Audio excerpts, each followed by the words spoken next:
এখানে একটা দিল্লি বিরোধী কেন্দ্র বিরোধী একটা মোমেন্ট তৈরি করা হচ্ছে, এটাই বাংলার রাজনীতি। এখন ভাষা নিয়ে, এর আগে বাংলায় কোনোদিন ভাষা নিয়ে আমরা দেখিনি রাজনীতি করতে, সেটাও মমতা ব্যানার্জি করছেন।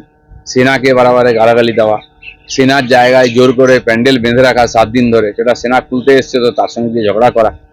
তো ভারতীয় সেনা হচ্ছে ভারতীয়দের স্বাভিমানের প্রতীক, ভারতীয় রক্ষার প্রতীক, আমাদের কাছে সম্মানের প্রতীক, দেশপ্রেমের প্রতীক। তার সঙ্গে ঝগড়া করা রাজনীতি পার্টি করছে, সরকার করছে, এখন পুলিশও করছে। এতে কার লাভ হবে? পশ্চিমবঙ্গ কি ভারত থেকে আলাদা হয়ে যাবে নাকি?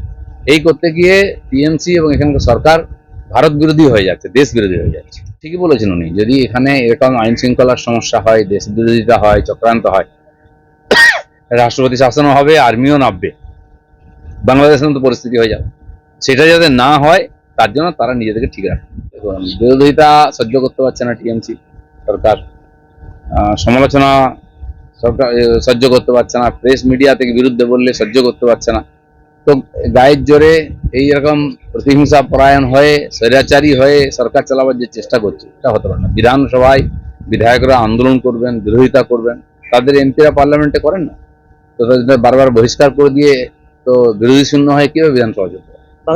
এই ধরনের কাজ করে হয়তো পাবলিসিটি পাওয়া যায়, কিন্তু আমাদের রাজনৈতিক সংস্কৃতি খারাপ হচ্ছে এগুলোতে। ঠিক আছে, আইনের কাজ করবে, পুলিশের কাজ করবে, বাকিরাও করে, নতুন কিছু না। আমাদের আগে যখন সুদীপ বাবুরা অ্যারেস্ট হয়েছিলেন, টিএমসির নেতারা, মন্ত্রীরা লোকজন নিয়ে এসে আমাদের পার্টি অফিসে ইট পাটকেল মেরে ভাঙাভাঙি করেছে।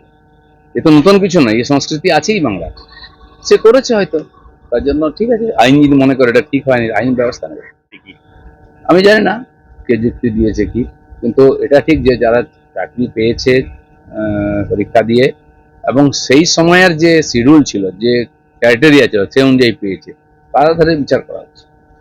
বাংলা খবর, আপনার রাজনীতি, আপনার আওয়াজ।